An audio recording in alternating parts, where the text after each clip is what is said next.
Good morning, everyone. We are live on Facebook, and thank you for joining us today, and welcome to this Expression of Interest presentation for the former Grace Hospital site.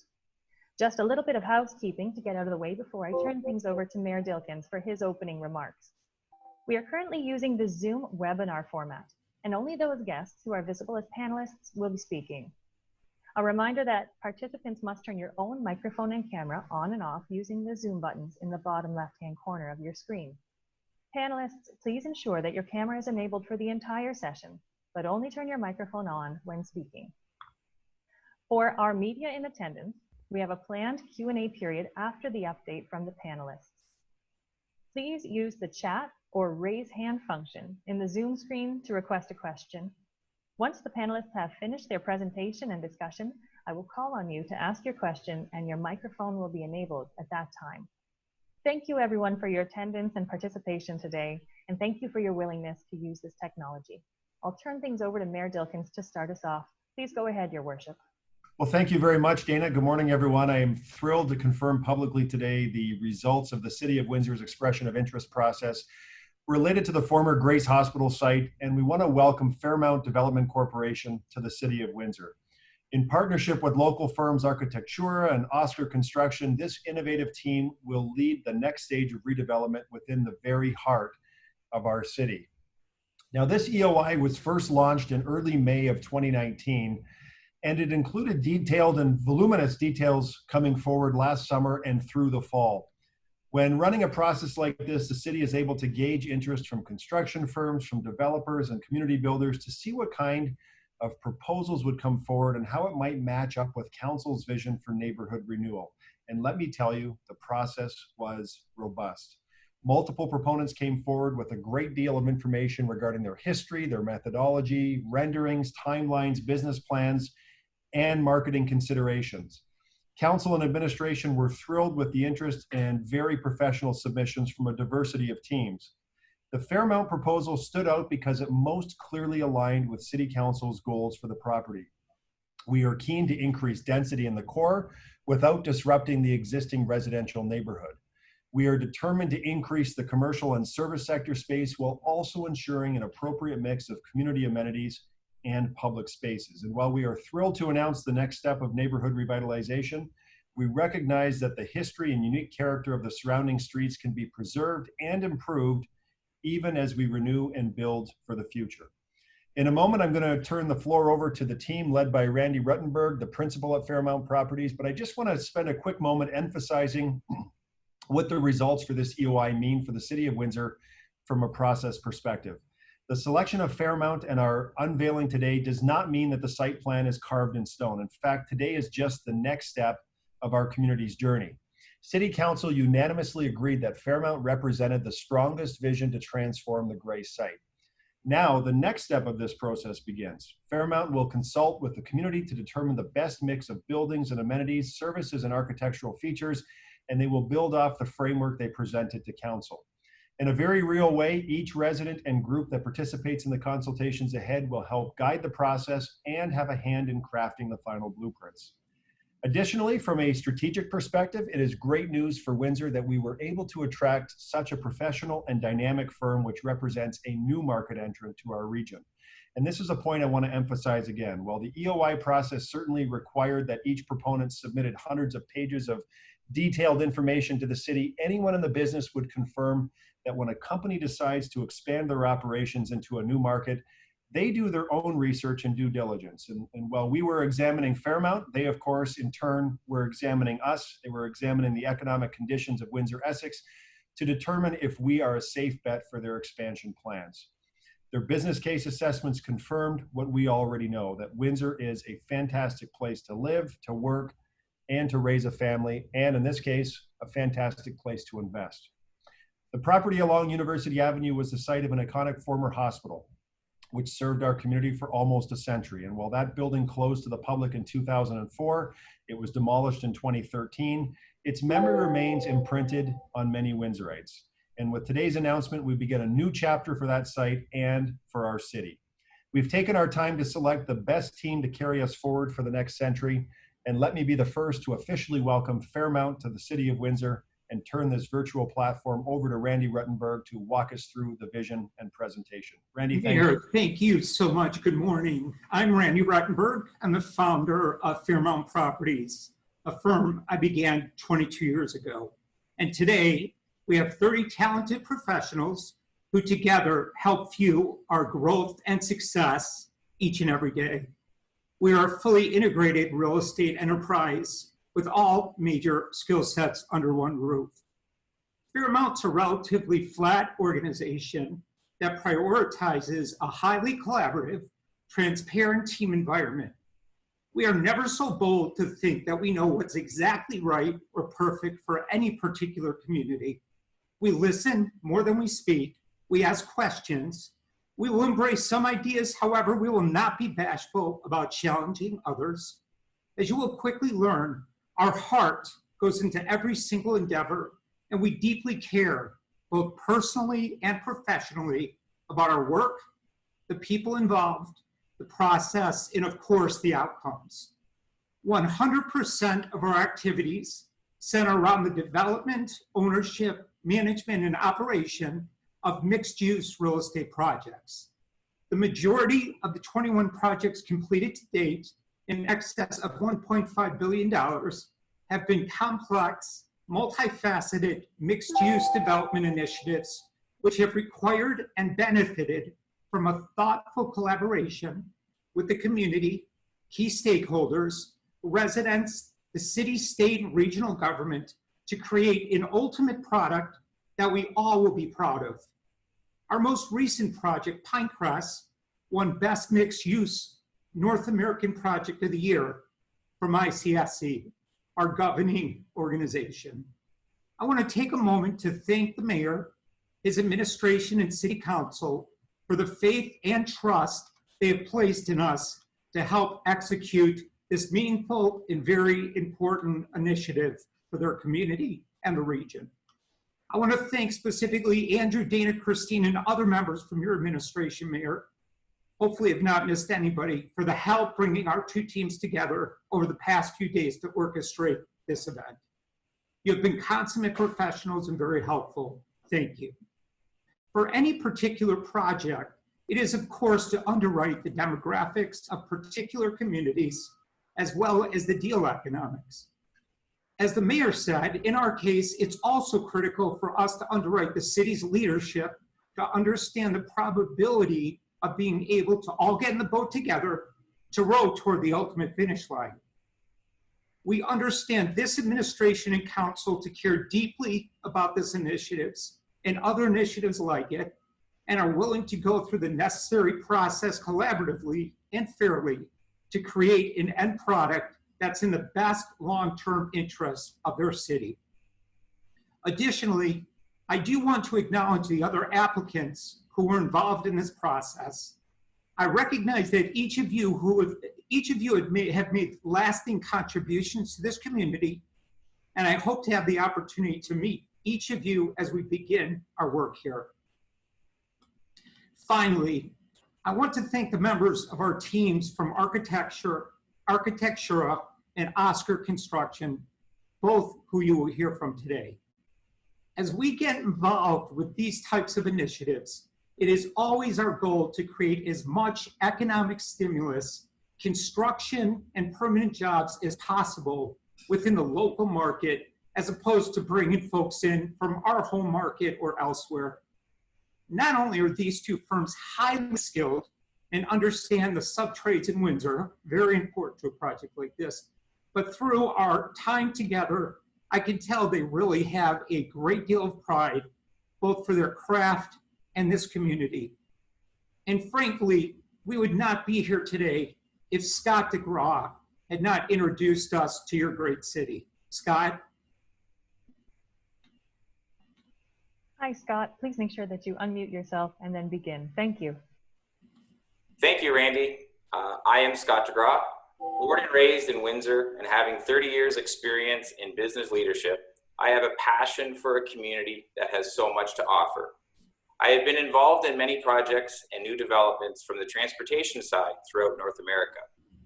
Being an active participant in these committees and meetings, I have an understanding of the process of how these projects come to fruition, and more importantly, a deeper understanding of what it takes to be successful in taking a project from conception to completion.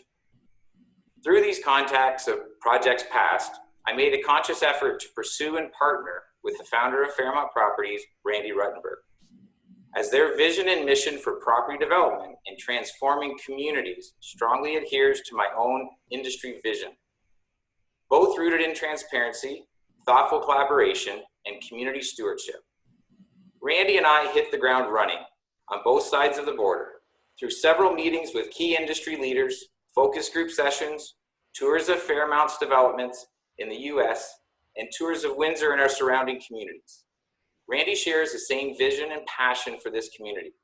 Windsor has tremendous potential to become a hallmark destination to attract international industry and create a diverse community offering best-in-class spaces and places for dining and entertaining, shopping, living, and learning. As a real estate development organization doing business on both a regional and national level, we have been fortunate to have been presented with many opportunities over the years to leverage our human and financial capital. Rarely, though, does the opportunity exist to create the type of catalytic and transformational development we envisioned for the former Grace Hospital site. We have enthusiastically watched the many signs of progress in Windsor, and to us, it feels as if the timing is absolutely right for this exact type of initiative for which our firm specializes. And frankly, while we understand the Grace site is job number one, I'd be less than honest if I didn't share our excitement over additional opportunities in Windsor we continue to keep our eyes on. I have spent most of my 35-year career looking at opportunities throughout the country. Of the hundreds of places I have visited, I will tell you that Windsor, for a number of reasons, has greater potential for investment in high-quality development than most others I've seen. I'd like to share some of the things that I have found particularly exciting about getting involved with the project in Windsor. The city of Windsor has a creative and vibrant cultural community that encourages artistic expression and the celebration of cultural identity and cultural diversity. The citizens of Windsor we have spoken with share in the desire to create infrastructure and cultural hubs that support the diverse population with the creation of communities to congregate and celebrate their shared customs and traditions. The higher education student population between the University of Windsor and St. Clair College reaches almost 30,000 students who look to thrive within an inclusive, culturally rich environment. And we believe, among other things, that the type of project we plan to create will support both the continued recruitment and retention efforts of each of these universities, each of these institutions. Also, the hardworking citizens employed in the manufacturing, automotive, and agricultural sector deserve quality places and spaces to dine, recreate, shop, live, and learn. There is world-class gaming, entertainment, fascinating historical and artistic landmarks, culturally diverse cuisine, and unparalleled waterfront parks and gardens. Amazing riverfront in Windsor. Windsor is a city that offers all the benefits of living in a major US city while offering safety, affordable living, and homes and exceptional quality of life. Essentially, the goal of this project is to create a vibrant, intergenerational, and international village that brings a sense of inclusivity and celebration of diversity by unifying those of all ages and ethnicities. While we have presented a plan, you'll see that in a few minutes, so we've also presented a plan with our submittal. Please know that this is simply an iterative process. At this very early stage, we believe this particular plan makes the best use of the site within this particular context, creates the greatest pedestrian scale, amenities for its residents, and can be achievable in a single phase. That said, from our entire team's perspective, No plan is ever the plan until it can go through a thoughtful community process, which allows a community the opportunity to weigh in on each of the various elements.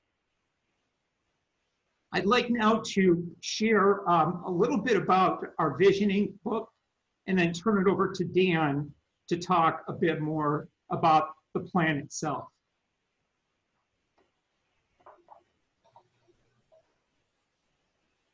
Okay, so we're calling this, currently the working name is the International Village or the International District in Windsor. Please go ahead.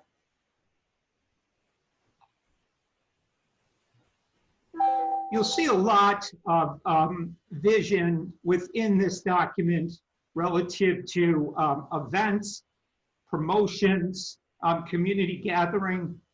We think at Fairmount Properties, the easy part is building it, financing it, leasing it, marketing it, getting it open. Where we really believe we need to focus resources as a company is in sustaining our developments, keeping them relevant and fresh within a particular trade area. So we want each of our projects to be as much about commerce as it is about gathering. To date, our company has personally executed and produced over 1,100 separate events within our various developments throughout the US. Everything from small yoga classes on the green to large-scale concerts with thousands of people. Last year, we won the Guinness Book of World Records for the most dogs in a photo. We're very dog-friendly. So events, keeping our projects relevant is very important to us. And in doing so, we look to partner with those in the community who have other event initiatives that we can help support. Talked a little bit about our project partners, Scott DeGraw, and you'll hear from both Architectura and Oscar as we move forward. Okay. And again, these are just representative images and a few statements of, on each of these to give you a sense of where we're going in terms of the look and the feel and the proposed community for this particular development. Dana? So again, we talked about the importance of collaboration. There's essentially two ways developers get projects moving. They either show up to a city and say, here's our plan, here's what we're gonna build, take it or leave it. Or the process we live by is, again, very collaborative. So we care a lot about what people think.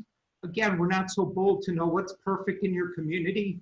We're looking forward to visiting with the residents locally, others in the community, other key stakeholders, council, others from the city, folks from the university, the college, to understand what is really important to them and what we can do through this project to help grow their individual missions. Dana? Again, we're looking at this as an intergenerational and international district or village.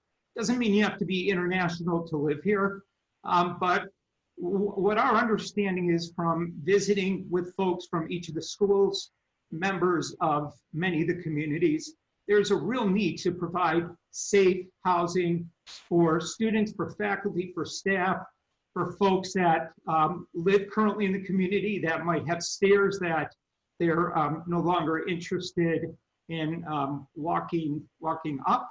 So we look at this as being able to provide a variety of housing types to a variety of different people in Windsor. But again, we want this to feel like a fully integrated community within the city itself. Dana? Again, cultural expression is important. Windsor is an international city.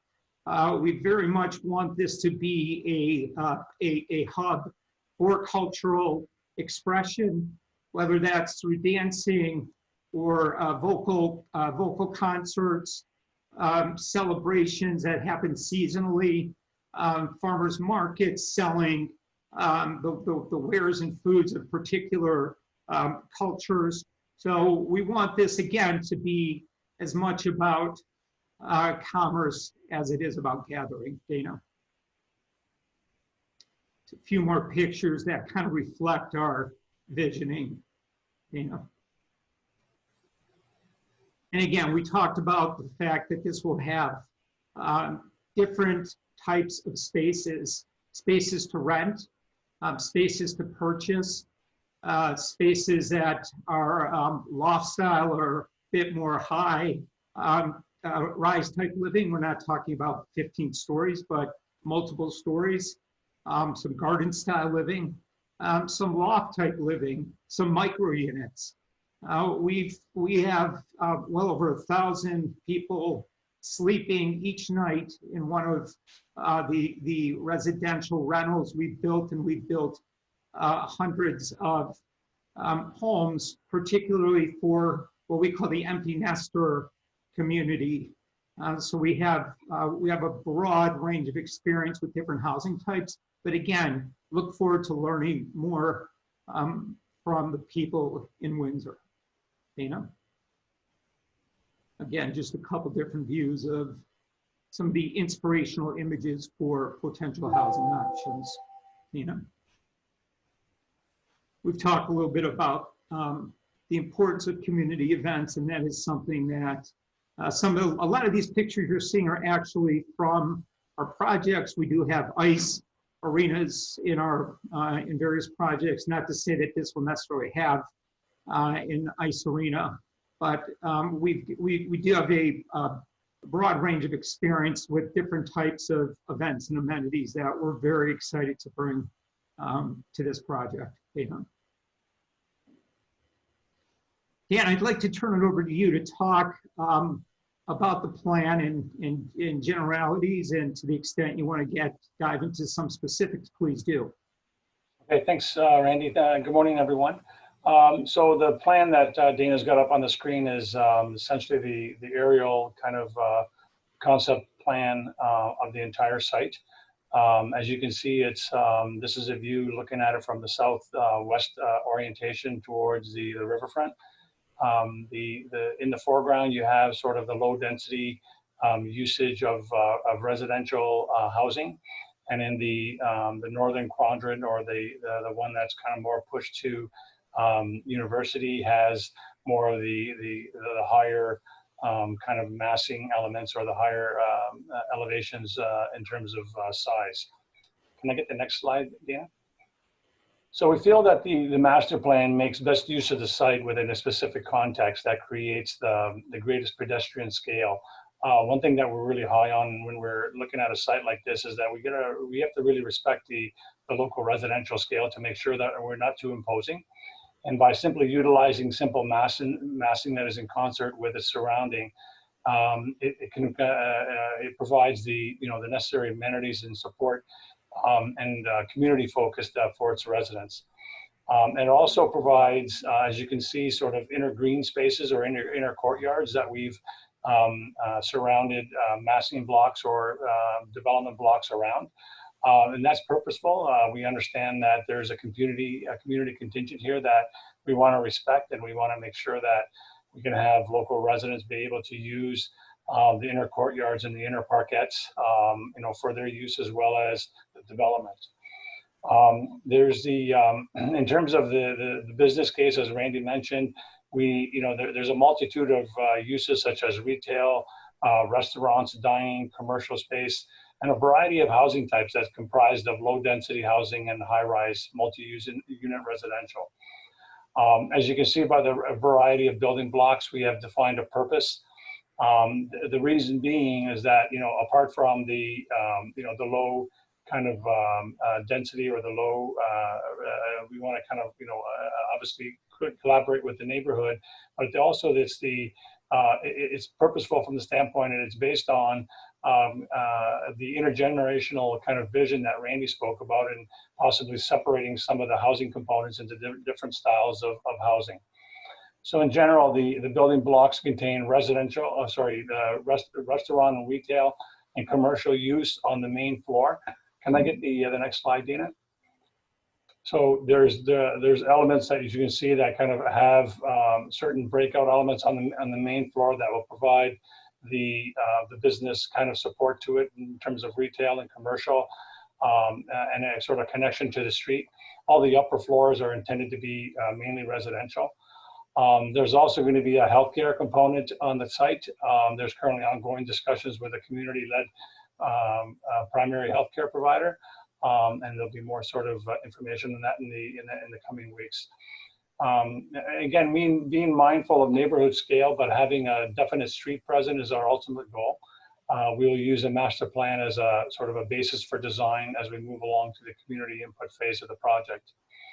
In addition, we are also mindful and respectful of the municipality and the community process that is involved in initial phases of the design process that are involved. Once the agreements between our team and the city have been formalized, we will begin to the visioning process and the community with the community, so they can understand the key elements of the design, like the parkettes and the overall diversity of the project. And we look forward to sort of a meaningful process with key stakeholders in conversations and town hall meetings. So lastly, we also understand that this site is quite different from an open 50-acre site. What this means is that in general, our general contractor must be very organized and be able to work within the confines of a smaller site amongst a residential neighborhood in order to be a good citizen to the local residents. So construction staging will be extremely important. So I'll have Oscar Construction sort of share some insights in that regard in terms of what the intent is from that perspective. Thanks, Dean. Good morning. My name is Razak. I'm representing the Oscar Construction. We are really excited to be part of this project that will be celebrating a diverse community that we are living in.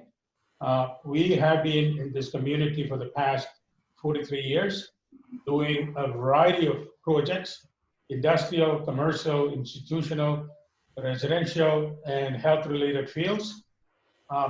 Our involvement in either renovating or constructing over 65 schools for 4 different school boards in the urban setting would have taught us many lessons in working in a residential neighborhood, and we're not strangers to that challenges that working in a residential area would pose.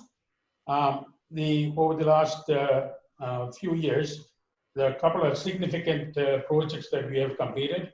One is the new City Hall. Your Worship, you are familiar with our quality of workmanship. We had brought those projects under budget, on time, and the building right across from the new City Hall, over 16 years ago, we designed and built the 400 City Hall, which is also known as the Income Security Building, and which is functioning very well to this date, housing 3 branches of government: the federal government, provincial, and the municipal government. And that project itself gave us a lot of challenges. It was not all construction challenges, but we had many challenges. We met those things and got it done.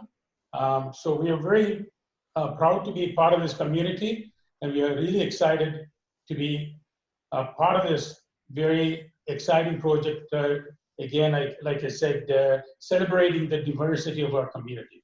Now I'll turn it over to Paulo, who will touch upon the aspects of our projects of the construction. Hi, I'm Paulo from Oscar Construction. I'll be managing the construction phase of the project. The goal is to complete this project in single phase. Any phasing will come out of the design development once the group has a deeper understanding what the community requirements are. We will make all efforts to move quickly to start the project once the design team has met with the community and come up with an appropriate design. Thank you. Of course, we do want to add shovels in the ground as soon as possible, but of course we will be respectful of the collaborative process and community needs. We are hopeful that this project can be a catalyst to other investments along University Avenue as it seeks to link downtown to the university. This is a very important part of this project to us to help create this connectivity between the central business district and the university. We pledge to be a good neighbor to other investments within this submarket, including the graffiti project and others, as these projects collectively allow the city to leverage private investment for public infrastructure initiatives. We are so proud to be with you this morning, celebrating this exciting milestone. However, we have a great deal of work ahead of us to accomplish your vision, now our shared vision. As we enter the starting blocks, we do so with great enthusiasm and determination.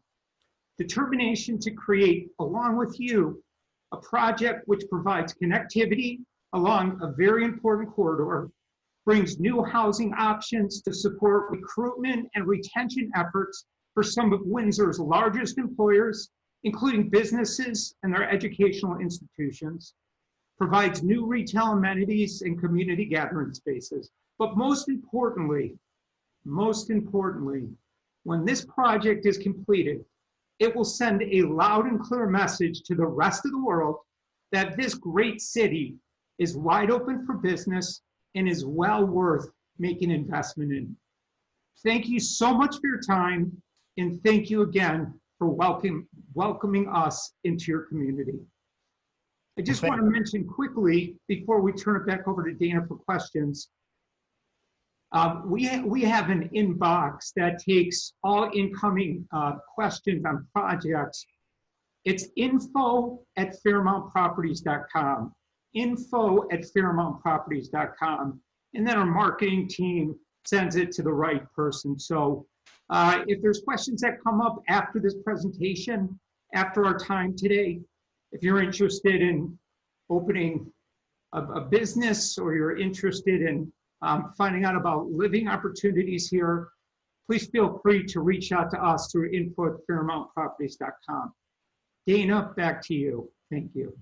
Actually, I'll take it from here, Randy, and just thank you for that excellent presentation and the rest of the team as well. And for those who are watching right now, I encourage you to visit the Fairmount website and look at some of the other projects that they have created elsewhere. And you'll be very excited. You'll probably be as excited as I am, as City Council was, to receive this proposal and to be able to work with them. So Randy, thank you and the entire team for the presentations and for the vision that you're bringing forward to the City of Windsor. And before we proceed, before we proceed to the media Q&A portion of today's event, I have one more announcement to make on behalf of Windsor City Council. As I mentioned earlier, this EOI was a highly competitive and rigorous process, and Council's decision to select Fairmount as a preferred proponent was unanimous.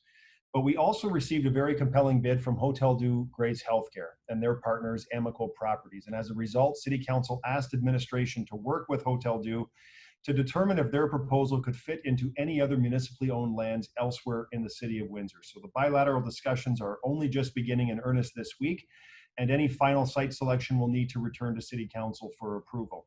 Significantly, the current designs proposed by Hotel Dieu include a high proportion of seniors living in long-term care spaces. And we know that one of the outcomes of the COVID-19 pandemic means that the regulations regarding these buildings may change. In fact, the province of Ontario has already announced a review process, and the leadership of Hotel Dieu acknowledged that their proposal may need significant redesign to comply with post-pandemic regulations. But the foundation presented by Hotel Dieu was stellar, and I'm optimistic that bilateral discussions with the City of Windsor will lead to a second successful development proposal in due course. And if those discussions work out, then Windsor residents would be getting a 2-for-1 deal. Finally, I want to acknowledge and thank all development proposals across all teams that came together to undertake months of work.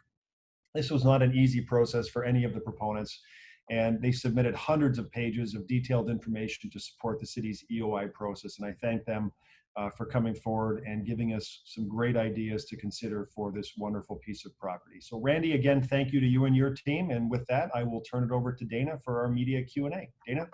Thanks very much, Mayor Dilkens. Again, to our media members, thank you for joining us today. At any time during this Q&A session, you may use the raise hand function or indicate in the chat that you would like to be called upon. Our first question is coming to us from Rob Hindi from AM 800. Rob, go ahead, please, and enable your microphone. Dana, can you hear me? Yes, great. How do you want to do this? One question, one follow-up? One question, one follow-up. Okay, so I have a lot of questions, but I'll start with Mayor Dilkens. Mayor, just for clarification, is Fairmount purchasing the property from the city, or is the city still going to own the property? And if they are purchasing it, what is the price? Yeah, so our goal is to actually transfer the property, to sell the property to Fairmount. And so council selected Fairmount as the proponent to work with, and the team you see on the screen. And so now we'll deal with the negotiation phase based on based on two things: based on the submission that they made, but also the extra information that they gather through their public consultation process. And so they did submit a purchase price, which we won't go through right now, but they did submit a purchase price. Randy, unless you want to mention it, but all of the proponents submitted a purchase price for the property, and council considered that as part of the overall submissions.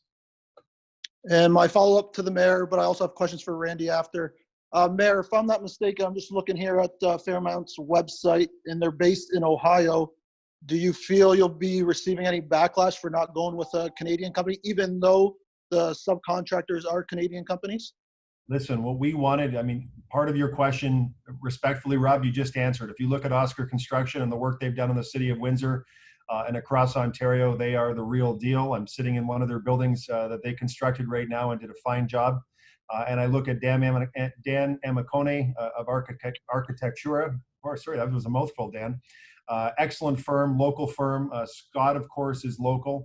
And so what we wanted was the best proposal. And the exciting part for us in this announcement today is that, as you see on your screen, it's all local partners that are going to be building and designing this proposal. But Randy and Randy's vision and his team in Ohio, if you look at what else they've created, it's a new market entrant to the city of Windsor. And so this is exciting. And we haven't seen some of the things that they have on their website that they have built elsewhere. We have not seen here in the city of Windsor. And so that really excited us to be able to talk about what he has done elsewhere, what Randy and his company have done elsewhere, and how we might bring that across the border into the city of Windsor to benefit from his expertise. And so we really feel like we've got the best of both worlds, with a vision from someone who is not from the community but has done great things, and then community partners who are going to design and construct that. And so it really is a win-win for people who live here in this community. Thank you. I'll have more follow-ups with Randy after, please. Thanks very much, Rob. We'll come back to you then. Our next question comes to us from Michelle Molesky at CTV. Michelle, go ahead and enable your microphone. Hey, good morning. You can hear me? Yes. Okay, perfect. My first question, everybody knows in Windsor that this whole site has been mired in controversy, delays, issues, problems. Mr. Ruttenberg, how can you guarantee that the vision, the idea that you're presenting today will eventually actually happen in the city of Windsor? What kind of guarantees can you give the community that this time it's for real? Sorry, Randy. You'll have to unmute yourself and carry on. Thank you.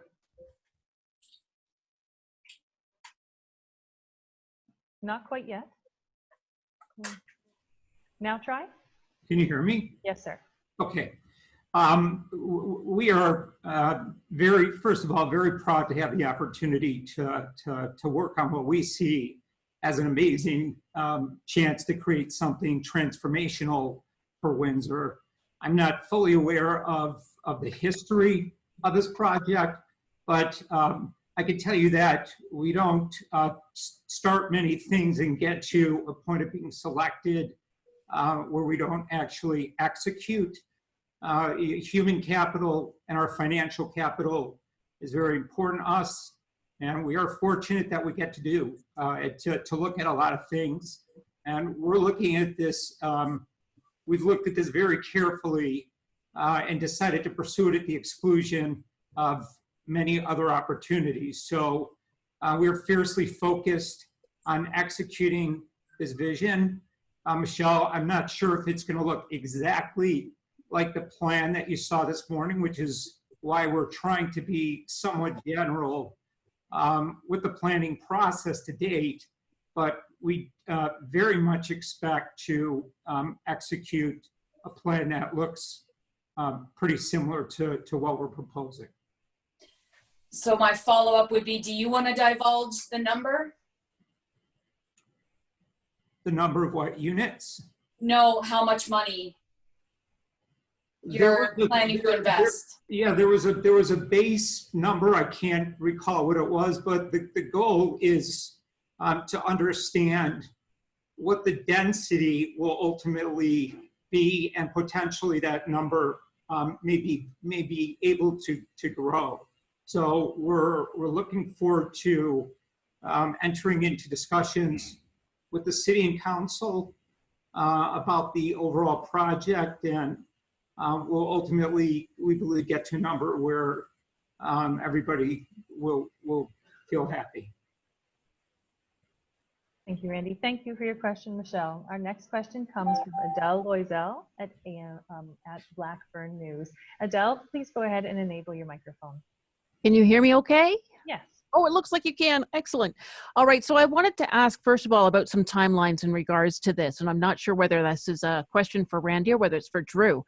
But I was wondering when you plan to start consultation, when you plan to start the design phase, and when you hope to get shovels in the ground, considering that, of course, public consultations and design have to come first. Mayor, I'm happy to take a stab at that if you'd like.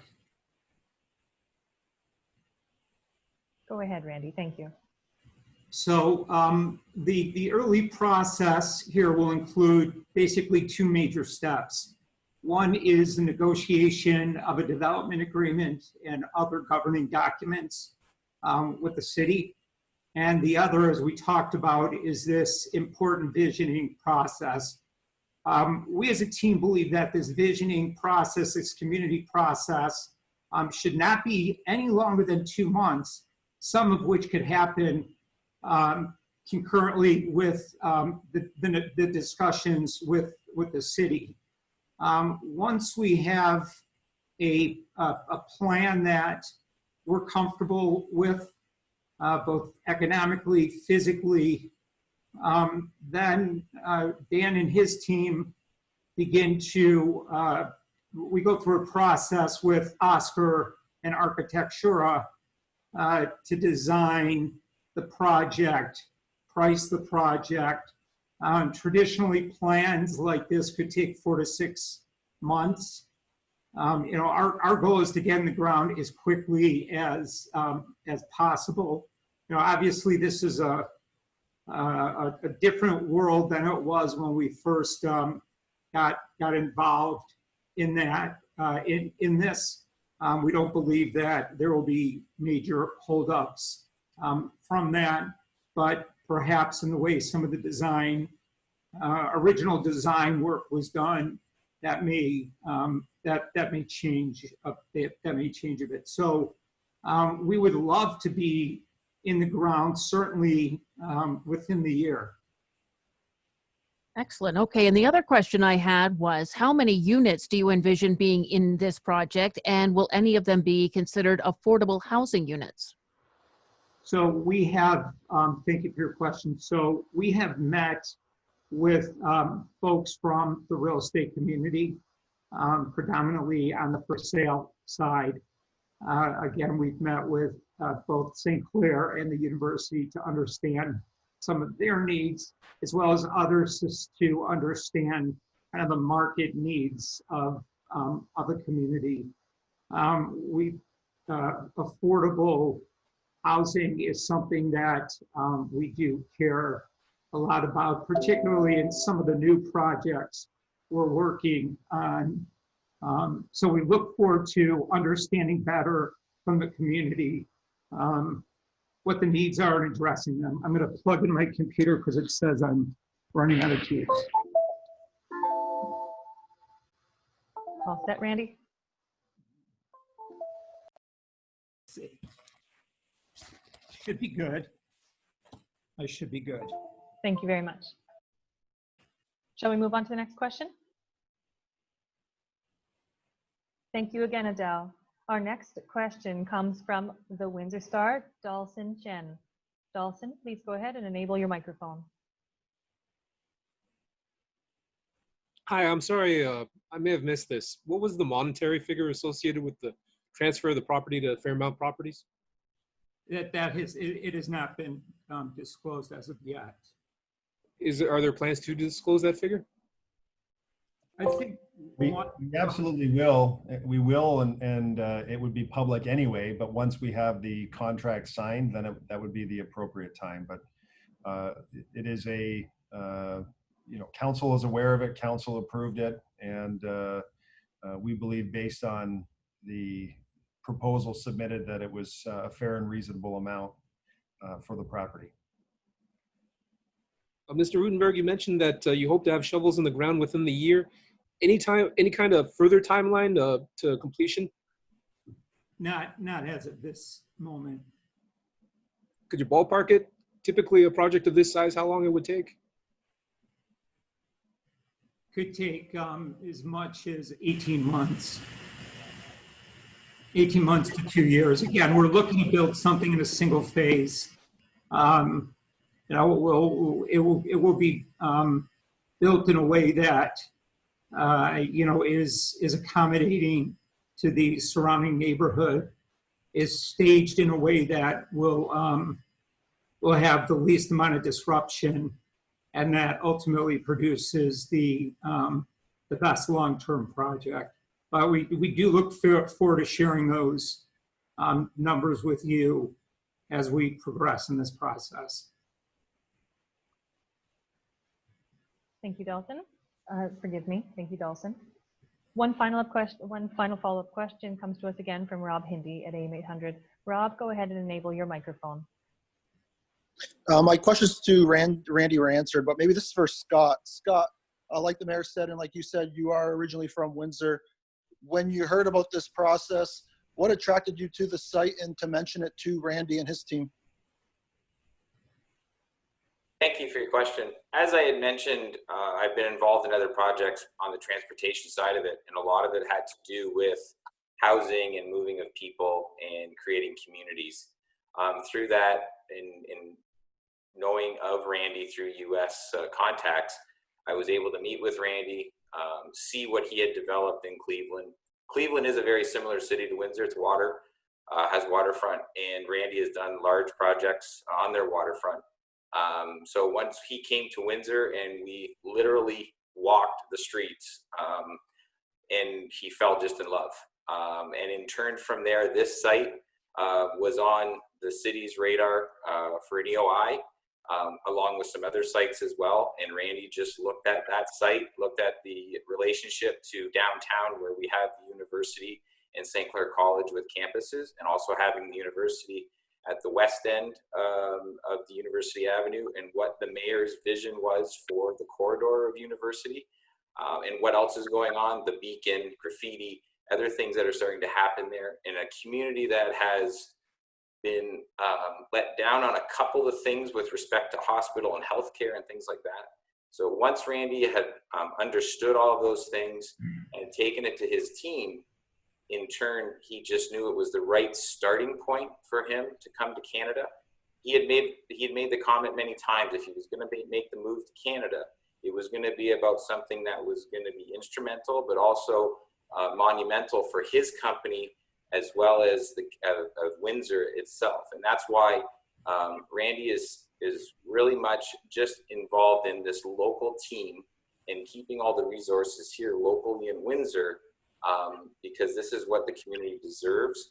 And I think it's one of those things, as we went through the process, I just felt there was always something better for Windsor that perhaps we haven't seen here. And I think that with what'll happen, and as this whole process walks out, I think a lot of us will be very much impressed with not only how things are going to be conducted, but also the options that'll be available to Windsorites in the future. at this project and potentially others. Thanks, Scott. Dana, one more for the mayor, then I'm all done. Mayor Dilkens, you have talked to all of us about your district plans. Does this fit?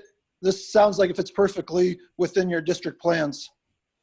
Well, this, Rob, great question. This is really in itself like a micro district, and that was sort of the really interesting part of this plan is the programming that Randy and his team. It's not just construction of a development. It is the activation of it at the same time. And so when you look at the sort of the geography of this site relative to the University of Windsor, and as Scott just mentioned, to the downtown corridor, to the riverfront, there are some real great things, some synergies that can come out of this in terms of the demographics that they're looking to attract to this site and how that connects to economic growth in the downtown core and along the University Avenue corridor, which, as you know, we are currently undertaking an environmental assessment at this present time. And so this development, this developer and this development really checks so many boxes that it creates a high degree of excitement that, like I say, when we brought it to City Council, it was unanimous. We all looked at this and said, this is exactly the type of partner and partners that we'd like to work with. And we see the vision here really helping to spur other development in the area. Thanks, everyone. Thank you, Rob. And thank you to all of our media attendees today. Thank you to our panelists as well. I'm going to wrap it up now and thank everyone for joining us as it is. You're going to be able to find the recording of this webinar on the City of Windsor Facebook page for your opportunity to review or to share at any time. And I thank you for joining us today, for your willingness to use this technology, and for your cooperation. Have a wonderful day. Thanks, everyone.